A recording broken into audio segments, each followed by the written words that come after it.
In issue number 31 of New Avengers, a story arc set in Japan concluded with Echo killing the assassin Elektra. What happened next shocked both those in and out of the comic, as the body of Elektra slowly changed from human into that of a Skrull.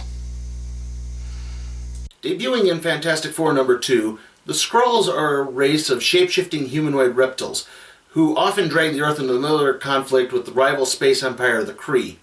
Some noteworthy Skrulls include Zavin from the Runaways, Hulkling from the Young Avengers, Lyja, who married the Human Torch of the Fantastic Four, and Kl'rt, the Super Skrull, who wields all combined powers of the Fantastic Four. Now, what set this infiltration apart from other Skrull incursions was the fact this had been carried out for quite some time, a period of years, thus meaning the Skrulls' shape-shifting powers had gotten even stronger than they were before.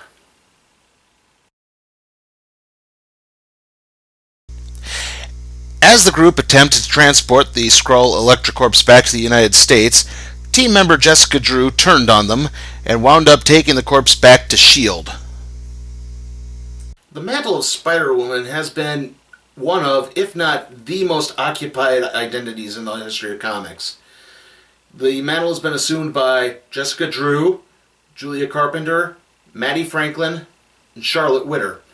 Not to mention there's the mantle of the Spider-Girl, which was held by May Parker and Anya Corazon. This would lead into the miniseries known as Secret Invasion.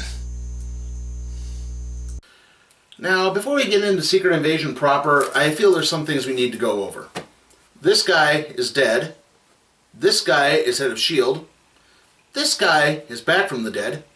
This guy is head of a group of supervillains who are trying to reform.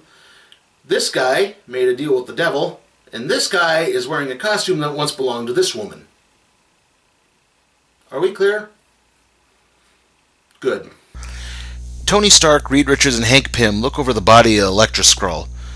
Stark points out that his scanners show that Richards and Pym are both human, but that he can't be entirely sure, so he has no choice but to trust them. Stark then leaves Richards and Pym to perform the autopsy after he receives a call from S.H.I.E.L.D.'s sibling organization, SWORD, about a Skrull ship crashing in the Savage Land. Jessica Drew then receives a call from Iron Man as he assembles his group of the Mighty Avengers to head to the Savage Land. Jessica, in turn, calls in the New Avengers. After the Civil War event, the Avengers were split into two different factions. The New Avengers, who were a group of superheroes that hadn't registered with the government, and the Mighty Avengers, a group of superheroes who had registered with the government. Upon arrival in the Savage Land, the two Avengers teams begin to squabble. Suddenly, Iron Man screams out as a computer virus is activated by his longtime butler, Edwin Jarvis, who is in fact an undercover Skrull agent. Elsewhere, other Skrull agents are activated. Longtime S.H.I.E.L.D. agent Dum Dum Dugan, Sue Storm of the Fantastic Four. Back in the Savage Land, the Skrull ship opens up and several superheroes emerge. They include Captain America, Iron Man, Spider-Man, Wolverine, and Mockingbird. Debuting in issue number 6 of Astonishing Tales, Bobby Morse, aka Mockingbird, is a top-flight S.H.I.E.L.D. agent, former member of both the Avengers and the West Coast Avengers, longtime lover of Avenger member Hawkeye, and she had been thought dead since issue number 100 of Avengers West Coast, where she had apparently been killed by Mephisto. Meanwhile, as Reed and Pym finish the autopsy on the Elektra Skrull, Reed Richards turns to discuss his findings with Hank Pym, when Pym suddenly pulls a gun on Richards. He, too, is a Skrull agent. Back in the Savage Land, the two Avengers teams continue to stare down the occupants of the Skrull ship. Then they fight. And fight. And fight. And fight. And fight. And fight. And fight. And fight. Meanwhile, back in New York City, a Skrull ship arrives containing Skrulls who seem to have the abilities of several well-known superheroes. On a downed SHIELD helicarrier, the Jarvis Skrull delivers an ultimatum to Maria Hill, Tony Stark's second in command. Unconditional surrender. Back in New York City, the Skrull forces begin to attack while the Young Avengers strive to get civilians to safety. The Young Avengers are a super team that were formed in the wake of Avengers Disassembled. Their lineup consists primarily of teenagers who were inspired by members of the Avengers in some way or form. Some members include Patriot, who's the grandson of Isaiah Washington, an early attempt at Captain America, Wiccan, a magic practitioner in the vein of the Scarlet Witch, and Stature, the daughter of the second Ant-Man. I'm going to take a brief moment here to touch on a couple of other Skrull revelations. The first was Captain Marvel of the Thunderbolts, who's attacking that group's compound in the mountain.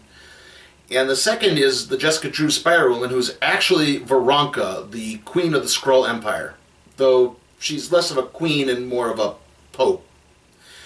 Anyway, both of these revelations happened in tie-in books to the series and not the main series proper. And while I'm all for trying to boost the sales of those tie-in books, it makes those revelations seem a little less important, especially when you take into account that one of them is leading the Skrull invasion. You know, what the event is named after? Back in the Savage Land, Veronica begins to track down Tony Stark. She takes out Echo in the process. Finally, tracking down Stark, who is desperately trying to rid his armor of the computer virus infecting it, Veronica informs Stark that he will go down as the greatest Skrull soldier in history. Back in New York City, the Young Avengers appear to have made their final stand when backup finally arrives in the form of Nick Fury and his secret commandos. In the wake of a storyline titled Secret War, Nick Fury resigned as head of S.H.I.E.L.D. He then went underground and started his own secret supergroup because it turned out that he had known about the Skrull invasion longer than anyone else. After a brief check-in on Reed Richards as he is being tortured at the hands of the Skrulls, we return to the battle in New York City where Ms. Marvel arrives on the scene. She gets shot by Nick Fury after being mistaken for a Skrull. Back in the Savage Land, Veronica continues trying to convince Tony Stark that he is really a Skrull agent. However, the two are being watched by the Black Widow. Widow takes out Veronica and manages to convince Stark that he is not really a Skrull. Back in New York City,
yeah, I inadvertently forgot to mention a part in issue 2 where Mockingbird and Ronan confronted each other and Clint Barton believed his wife to be human and not a Skrull.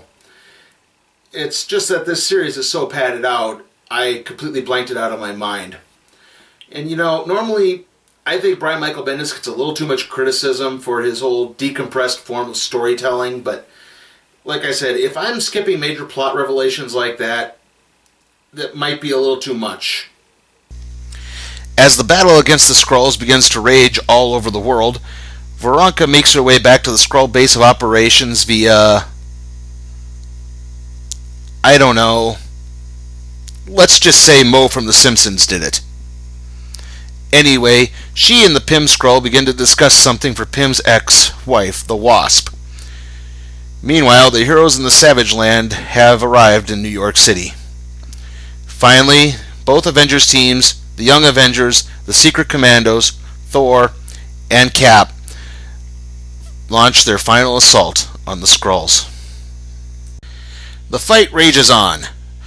During the confrontation, the Pym Skrull begins to antagonize the Wasp, Pym's ex-wife, only to be then taken out by Stature of the Young Avengers. Reed then gets taken down briefly by a cadre of Sioux. Back at Avengers Tower, Jessica Jones makes the difficult decision to leave her newborn daughter, Danielle, and enter the battle. Debuting in 2001 in the first issue of a comic series titled Alias, Jessica Jones was a high school classmate of Peter Parker who gained superpowers after being bathed in chemicals resulting from a car accident. She then adopted the superhero identity Jewel and fought crime until falling under the thrall of the villainous Purple Man. This led to a confrontation of the Avengers, which resulted in her being put into a coma. After waking from a coma, Jessica gave up being a superhero and became a private detective instead. Later, she formed a relationship with Luke Cage, resulting in the birth of their child Danielle and the two getting married. Jessica leaves Danielle in the hands of Jarvis, who is a Skrull agent, remember, and heads off to the battle. At the battle, the Earth heroes begin to gain the upper hand when the Wasp begins to alter her size, only for things to begin to go wrong.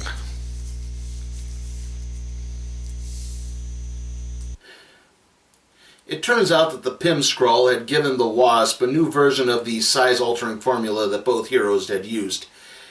This new version contained a disease of some sort that, when Jen would increase her size, would result in the whole thing being spread to the other heroes in the Marvel Universe. I think. Yeah, this was mentioned outside the main series as well. As the Wasp continues to be affected by science, Thor whips up a storm that transports Jan away to die. I think. It's really not explained very well. Then again, none of this is really explained very well. The other Earth heroes then turn their attention to Veronica. Though several heroes get a shot at her, the televised kill shot belongs to Norman Osborn. Thor and Iron Man then take to space to bring down the final Skrull ship. Upon arrival back on Earth, the ship opens up to reveal several kidnapped heroes that the Skrulls were impersonating, including Mockingbird and Jarvis. Upon the revelation of Jarvis being a Skrull, Jessica flips out and zips back to Avengers Tower to the discovery that the Jarvis Skrull has left with baby Danielle. The rest of the issue follows Jessica, Luke, and the other Avengers as they race in a non-stop, pulse-pounding attempt to save baby Danielle. Oh, wait. No, it doesn't. That actually gets wrapped up outside of this series as well.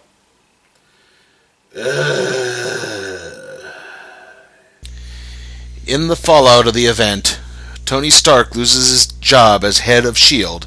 and gets replaced by the man seen as the hero of the invasion, Norman Osborn. This winds up ushering in a dark reign for the Marvel Universe. You know, at first I was going to cut Secret Invasion a little bit of slack, mainly because I do like the artwork by Leinil Francis Yu, but going back and rereading this, it's just boring as all get out. I've got to give this an F. And with that, we come to the end of another random trade review. Let's see what we'll be doing next.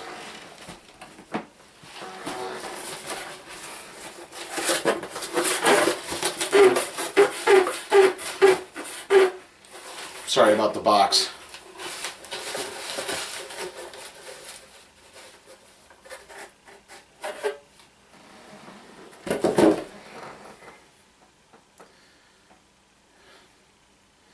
Well, looks like we'll be having our first Comixology report this time. Join us on Monday, December 15th for